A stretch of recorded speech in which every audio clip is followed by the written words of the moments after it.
Halo semuanya, selamat datang di podcast informatika kelompok kami. Nah, pada kesempatan hari ini kami bakal bahas topik yang super panas dan super canggih, yaitu bioteknologi. Bersama aku, Hemanata Naim Murjangkung dari kelas 8.T absen 11. Dari temannya aku, Fidelia Ketin Prabowo dari kelas 8D absen 6. Dan aku, Agata Mera Suryabowo dari kelas 8D absen 1. Dan aku, Jonas Mario Hartanto Selamat dari kelas 8 Dikti absen 12. Dan aku, Dewa Brenda Gunawan dari kelas 8 Dignity nomor 19. Waduh, man, bioteknologi itu apa sih? Apa semacam kayak robot gitu? Aku belum paham nih, tolong jelasin tapi pakai penjelasan yang simpel ya, biar aku mudeng.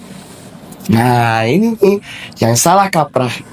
Dan coba dong jelasin ke Mario sederhana mungkin, sesimpel mungkin, biar Mario itu paham betul sama bioteknologi, nggak bingung tentang bioteknologi. Jadi, bioteknologi itu adalah pemanfaatan makhluk hidup kayak bakteri atau jamur untuk membuat produk yang bermanfaat bagi manusia. Nah, contoh simpelnya itu ada yogurt sama tempe. Kedua hal ini termasuk bioteknologi konvensional. Bener banget, aku juga lagi baca berita terbaru. Itu ada seorang ilmuwan yang ngembangin CRISPR. Itu tuh semacam gunting genetika buat ngedit DNA supaya kita bisa lebih kebal dari penyakit. Bener banget, keren banget kan? Iya. Berarti kita jadi manusia super dong. Secara teori sih bisa aja sih, dan tapi tantangannya itu ada di data DNA, dan itu gede banget atau bisa disebut sebagai big data. Tanpa algoritma komputer kita nggak bisa ngedit dengan akurat sih. Ngomong-ngomong soal kemajuan, dan kamu kan ada berita gokil kan soal jantung babi. Iya ada dong. Jadi ilmuwan di Amerika itu dia ngelakuin xenotransplantasi ke manusia. Jadi dia pakai jantung babi buat gantiin jantung manusia. Caranya itu jantung babinya diedit dulu biar bisa nyambung ke jantung manusia. Oh ya, aku juga nemu nih di bidang lingkungan. Aku juga nemuin ada bakteri itu yang bisa ngehancurin sampah plastik PET kalau dikelola dengan sistem informatika yang baik. Dan aku juga baru tahu loh selama ini kalau bioteknologi itu ternyata bisa nyelamatin bumi kita meskipun risikonya sedikit lebih berbahaya. Kalau gitu, guys, kalian ada nggak berita kasus kegagalan rekayasa genetik yang korbannya nggak sampai meninggal?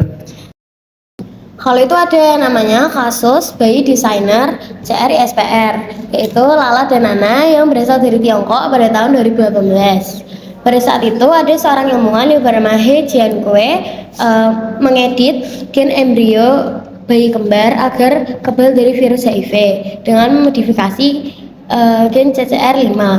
Namun prosesnya itu gagal total karena tidak semua sel berhasil diedit dan sempat terjadi perubahan gen yang tidak disengaja. Akibatnya bayi tersebut tidak sepenuhnya kebal terhadap virus HIV dan akan mengalami masalah kesehatan di masa depan. Akhirnya ilmuwan He Jiankui dikenakan penjara karena melanggar hukum dan etika. Dan pada umumnya itu CRISPR itu mengincar gen CCR5. Pada dasarnya virus HIV itu butuh pintu masuk ke sel manusia, sel imun manusia. Pintu masuk itu adalah protein dari CCR5 biar bisa kebal dari virus HIV. Dan misalnya kalau CCR5-nya itu tidak ada, maka manusia akan tidak mudah terkena HIV. Oh, alah, dan aku baru tahu itu.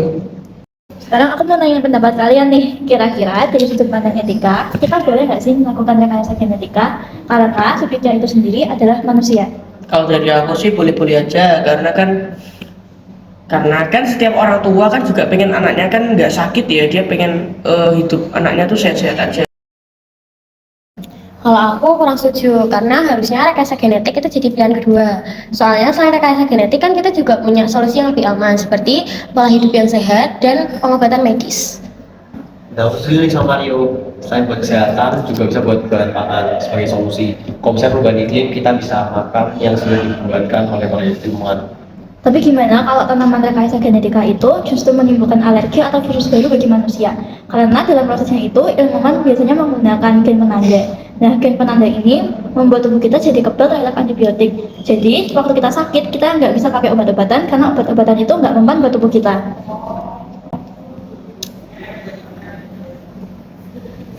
Justru disinilah pentingnya kita tuh meminimalkan penggunaan dari bioteknologi itu, karena kan seperti aku jelasin di awal tadi, bioteknologi kan berbahaya buat kehidupan sehari-hari kalau digunakan terlalu berlebihan kan. Kalau biotek itu berbahaya dan besar resikonya bagi tubuh manusia. Bayangin kalian ngedit mau benerin gen A tapi malah gen B yang rusak. Benar banget, di tahun 90-an itu ada suatu kasus namanya Jesse Gelsinger.